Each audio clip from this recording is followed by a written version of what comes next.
schaut mal, wo wir hier lang fahren.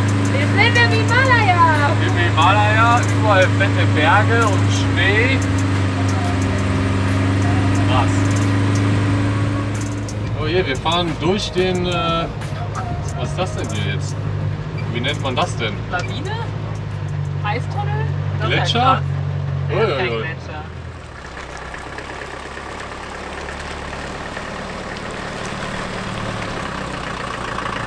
Hallo Leute, willkommen zurück bei Laura und Mariano.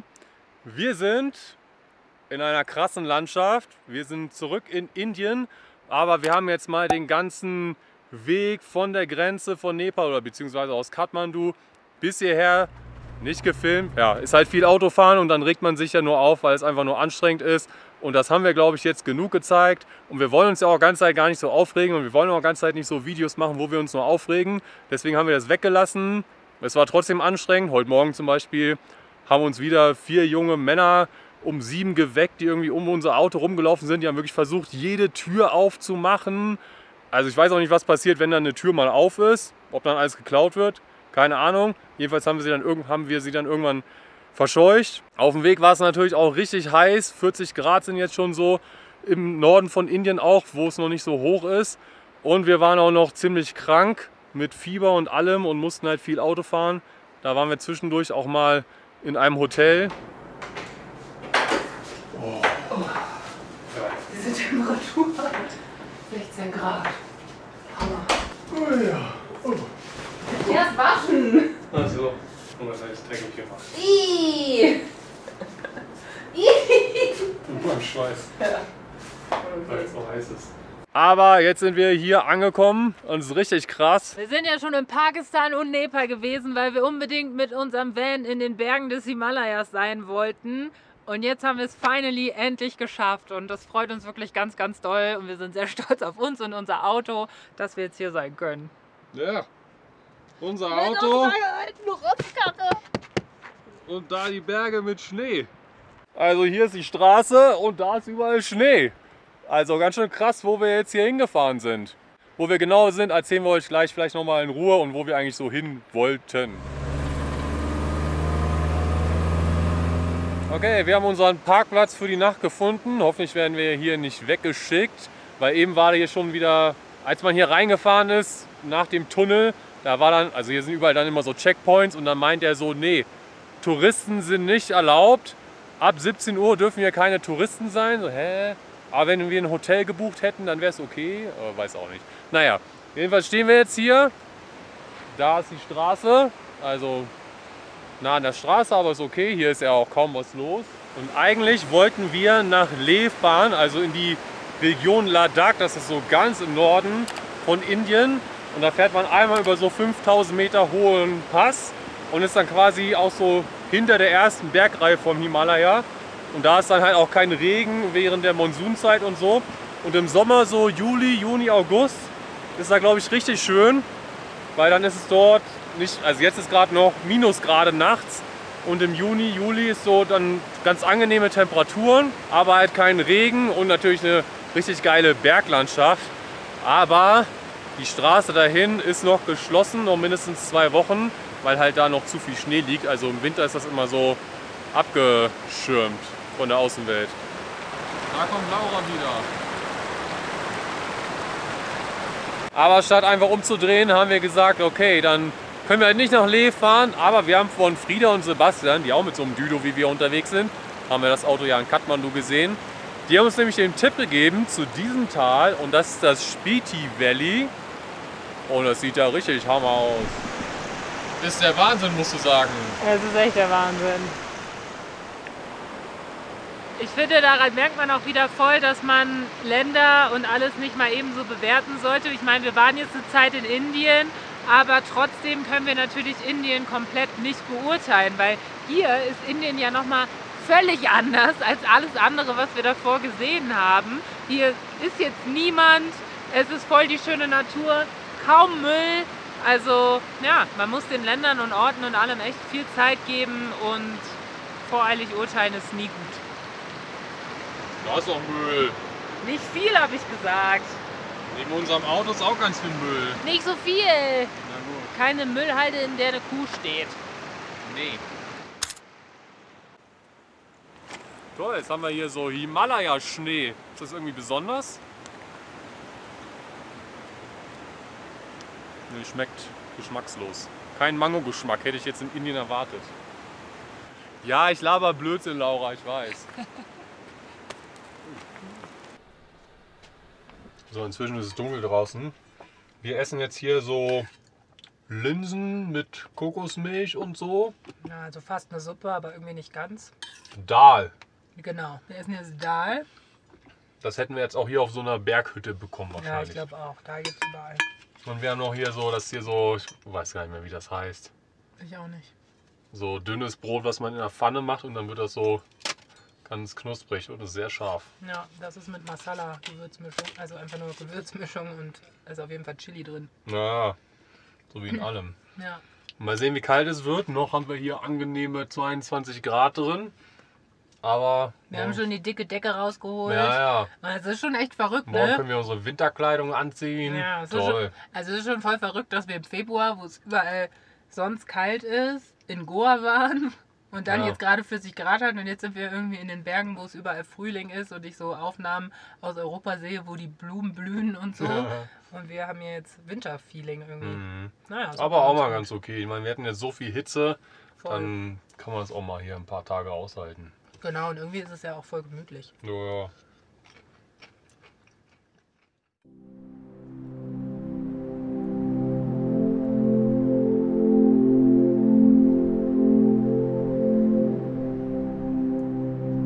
Guten Morgen, wir haben richtig gut geschlafen. Heute Morgen war es aber schon recht frisch hier drin, aber ich glaube nur so 7 Grad. Also geht noch, aber jetzt scheint die Sonne, es wird auch schon wärmer.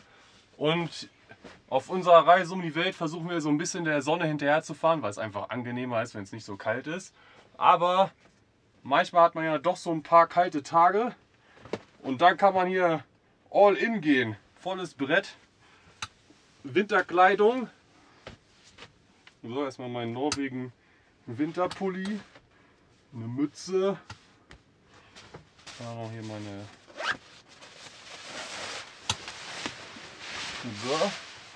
So wird einem auf jeden Fall warm.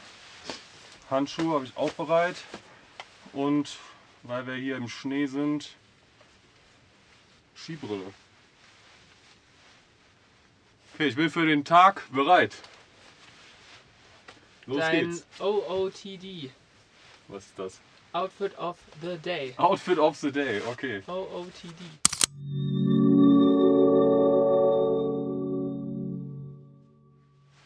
Kann ich nachher so Auto fahren. War richtig lustig auf dem Weg.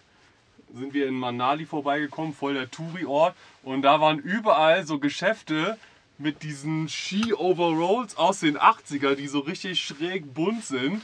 Und das kaufen die sich da irgendwie alle oder leihen die sich aus, keine Ahnung. Auf jeden Fall laufen alle Inder hier mit 80er Ski-Overalls rum. Wenn wir da zurückfahren, dann zeigen wir euch das nochmal. Das sah auf jeden Fall lustig aus. Voll gut, dass unser Van so viele Fenster hat, wo jetzt die Sonne so reinknallt. Jetzt sind hier 18 Grad drin, also total angenehm. Toll. Aber weil es draußen noch so kalt ist, kriegen wir gerade richtig viel Solarstrom, weil Solarzellen halt besser funktionieren, wenn es kalt ist. Deshalb können wir jetzt hier gut alles aufladen. Einzig doof ist, der Wassertank ist natürlich außen und der Schlauch ist jetzt so ein bisschen eingefroren, wo die Pumpe das Wasser dann ansaugt. Naja, jetzt wird es ja wieder wärmer, aber dann mache ich mal so ein bisschen warmes. Bei so einem Wetter kommen natürlich fürs Auto und alles wieder Herausforderungen, die wir durch die ganze Hitze fast vergessen haben. Also wir mussten jetzt gerade noch mal gucken, dass wir das Auto auch ankriegen und so mit Vorglühen und so weiter. Also immer ein bisschen abenteuerlich, was wir hier so machen. Aber immerhin sind jetzt alle Insekten gestorben. Also wir hatten ja mal kurz ein paar Kakerlaken und ganz viele Mücken. Die sind jetzt hoffentlich alle tot durch die Kälte. Hier ist ja was los. Einsame Berge in Indien gibt es nicht. Alles voll. So viele Menschen.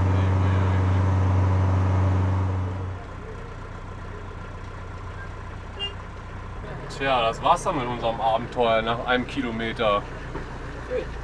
Die Straße ist gesperrt für Touristen, weil die angeblich da noch den Schnee wegräumen. Ja, und es ist einfach wieder brechend voll. Also ich verstehe es ja wie gesagt auch, aber ist jetzt auch nicht die Idylle in der Natur, die wir uns erhofft haben. Und ja, ist schon wieder echt ein bisschen viel. Guckt euch diese Massen an. Dann fahren wir wohl doch lieber nach Pakistan. Da ist, glaube ich, alles besser. Immerhin sind wir durch den ganzen Stress des Verkehrs in Indien bei so Situationen jetzt ein bisschen relaxter. Das heißt, wenn Leute einfach drängeln und warten müssen wegen uns, dann ist es halt jetzt so. Wir lassen uns auf jeden Fall nicht stressen und versuchen jetzt hier gleich irgendwann zu drehen. Am Ende da, wo wir geschlafen haben. Ja. Mal gucken. Ich meine, es ist ja irgendwie voll logisch, dass viele InderInnen auch hierher fahren, um sich das anzuschauen und so weiter. Aber für uns ist es echt so ein bisschen deprimierend jetzt, weil wir uns ja schon seit Wochen, wenn nicht Monaten, nach ruhigen Spots in der Natur sehnen und irgendwie dachten, in den Bergen wird das dann so. Aber dadurch, dass halt noch voll viele Pässe und Wege geschlossen sind, weil wir einfach 1-2 Wochen zu früh dran sind, staut sich das halt hier total und ist überhaupt nicht freie Natur und so weiter. Und deswegen sind wir auch aus Nepal einfach früher weg, weil dieses super touristische einfach nicht unser Ding ist. Und hier ist es halt auch so. Da fahren alle in diesen Ort, trinken da Kaffee, machen Fotos, alles ist auf den Tourismus ausgelegt und dann hauen sie wieder ab und so. Und wir wollen ja irgendwie mehr mit der Natur abhängen und so und ein bisschen Ruhe haben und nicht 1000 Sachen angeboten bekommen und so weiter. Naja, müssen wir jetzt gucken, wie wir hier das Beste noch rausmachen und fahren dann halt nach Pakistan. Und Pakistan soll ja auch echt so ähnlich aussehen. Also es ist ja auch krasse hohe Berge. Und da soll halt echt nicht so viel los sein, haben uns die Leute erzählt, die dort waren. Also hoffen wir mal, dass das geht. Und also wir hatten da ja auch immer so Probleme mit der Polizei, weil es überall ja immer plötzlich gefährlich ist. Aber ab Gilgit oder so, also ziemlich weit dann im Norden, schon so fast an der chinesischen Grenze, ab da soll es dann wohl okay sein. Da interessiert sich dann niemand mehr für einen. Also müssen wir jetzt erstmal unser Visum noch beantragen und dann auf nach Pakistan. Und Pakistan ist da drüben. Ja, ist nicht so weit. Also gut, von hier jetzt noch ein Stück, glaube ich, aber wären wir jetzt nach Ladakh gefahren, nach Leh und so, dann ist man ja quasi schon bald beim K2 und so. Aber da kommt man nicht durch. Nee, man muss halt immer große Umwege fahren. Da müssen wir wieder durch die Wagga-Border. Da müssen wir es wieder so timen, dass wir dann genau da durchfahren, wenn dann da die Party losgeht.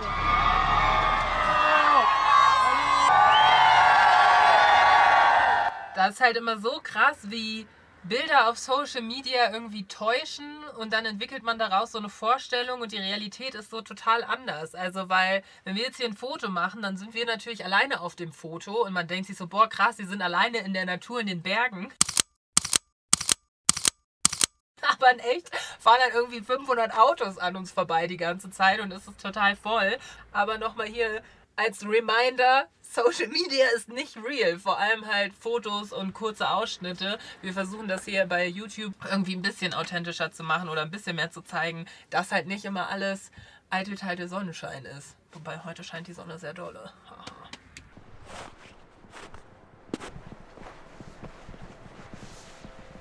Yay! Das war nicht so bequem, wie ich dachte. Können unsere Liegestühle holen. Ja. Und dann sitzen wir so. Ja. Wir sind jetzt mal hier zum Fluss runtergelaufen, weil auf der Straße geht es richtig ab und es staut sich jetzt auch von dieser Stadt bis zu, wo wir jetzt geparkt haben, über 1 Kilometer lang, ist jetzt alles voller Autos. Und es hört nicht auf, ne? Also es ist echt unglaublich, wie viele Menschen hierher kommen. So haben wir uns das natürlich nicht vorgestellt. Nee, Mist. Interessant. Ja, siehst du, jetzt kannst du besser gucken. Naja, Marianne, ich bin auch schon mal Ski gefahren. Ich weiß, wie Skibrillen funktionieren. Na gut. Ist auch die ganze Zeit, als wäre so ein krasser Sonnenuntergang, so Golden Hour. Na, Hammer, ne? Super. Krass, es macht's voll gemütlich Ja, toll. und warm. Aber sieht halt bescheuert aus, Was? die aufzuhaben. Nee, ist voll cool. Super cool.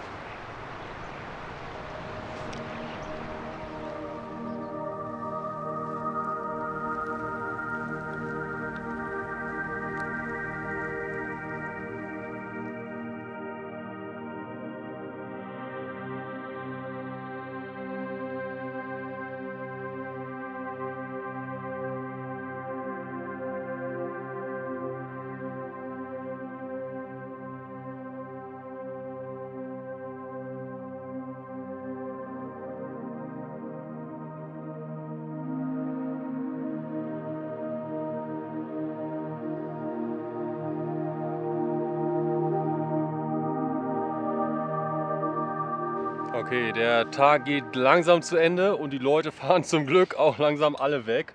Aber es ist echt, also... Wir sind schockiert. Das hätten wir nicht erwartet. Ja, wir sind einfach ein bisschen überrumpelt. Das haben wir noch nie irgendwo erlebt. Höchstens einmal da in Armenien bei dieser Kirche. Da waren wir aber auch an einem Sonntag und es war irgendwie die einzige Touristenattraktion in dem Land. Aber hier ist echt krass. Also wir wollten ja eigentlich ein tolles Video machen, wie wir hier durch die schöne leere Landschaft fahren und so. Berge, Schnee. Aber es ist einfach wieder nur alles voll und wird gehupt und naja.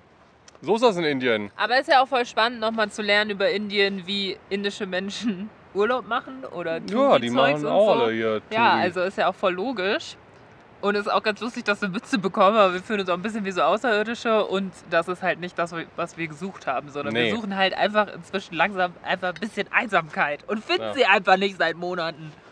Nicht so richtig. Jetzt haben wir hier unser Abendessen. So, was sind das für Nudeln? So japanische, ich habe den Namen japanische Tigernudeln. Ja. Und Soja und Blumenkohl und Rotkohl. Ja, wir haben vorher auch nicht nochmal eingekauft. Also wir sind jetzt hier irgendwie im Schnee und hier gibt es natürlich keine Supermärkte. Naja, so lange bleiben wir ja auch nicht. Nee, eben. Aber ja, guten. So, jetzt wo alle langsam fahren, machen wir jetzt hier nochmal einen Spaziergang durch dieses Dorf. Was aber eigentlich nur für den Tourismus gefühlt da ist. Also alles sind Geschäfte, wo man irgendein Plastikessen kaufen kann. Da ist noch ein Wasserfall, aber der sieht jetzt gar nicht so krass aus, wie wir gehofft hatten. Na, er ist halt gefroren.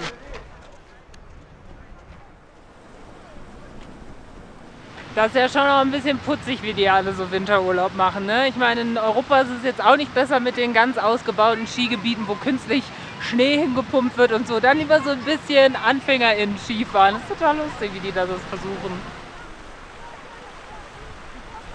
Ja, jetzt machen wir auch unsere kleine Wanderung durchs Himalaya. Ich meine, das wollten wir die ganze Zeit machen. Ist jetzt natürlich ganz anders als gedacht. Aber wir haben es in Nepal gar nicht hingekriegt, in Indien immerhin ein bisschen. Ja, toll. Kann nur besser werden. Ja. Und ist schon auch wirklich schön einfach. Und in Pakistan laufen wir dann zum K2 Basecamp. Wir brauchen jetzt noch jeweils 2000 Euro pro Person.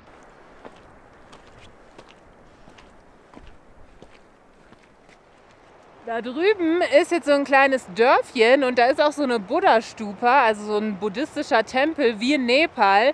Und ich finde es immer interessant zu sehen, das haben wir auch schon oft gesagt, dass so Ländergrenzen gar nicht so entscheidend sind dafür, wie verschieden Kulturen oder wie gleich Kulturen sind, weil wahrscheinlich Leute im Himalaya, egal ob sie in Indien oder Pakistan oder jetzt Nepal oder wo auch immer sind, eine ähnliche Kultur haben. Also auch Nepal besteht ja aus ganz verschiedenen ethnischen Gruppen und die hier sind auf jeden Fall Nepalesen auch relativ ähnlich. Vielleicht mehr als irgendwelchen Leuten in Südindien. Ich bin da jetzt keine Expertin, aber das ist nochmal eine interessante Sache irgendwie.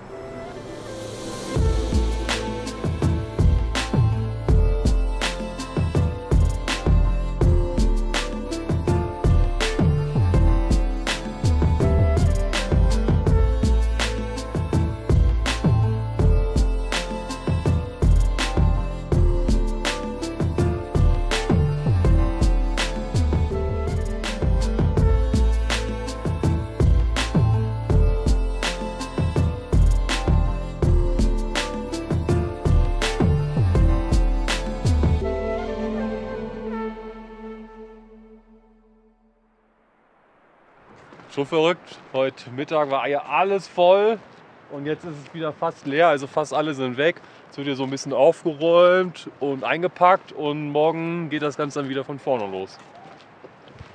Wir wiederholen uns wahrscheinlich, aber hier liegt wieder richtig viel Müll rum. Also es ist ja voll verständlich, dass viele Leute sich diesen schönen Ort angucken wollen. Aber es ist echt deprimierend dann zu sehen, was die so hinterlassen.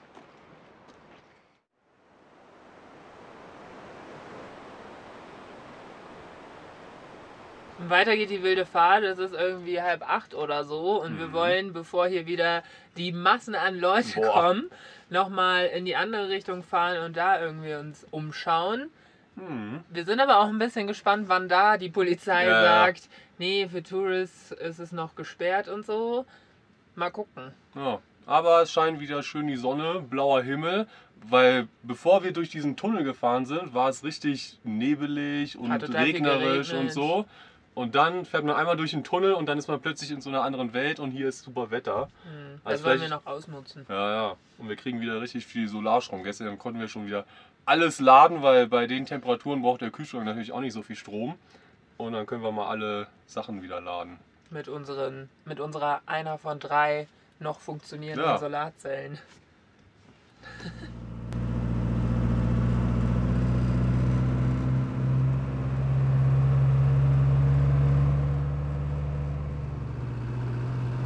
Ja, was für eine abgefahrene Landschaft, durch die wir hier fahren. Aber die ersten Touri-Taxen kommen schon, also tja. Wir sind ja auch Touris, ne? Wir sind auch Touris.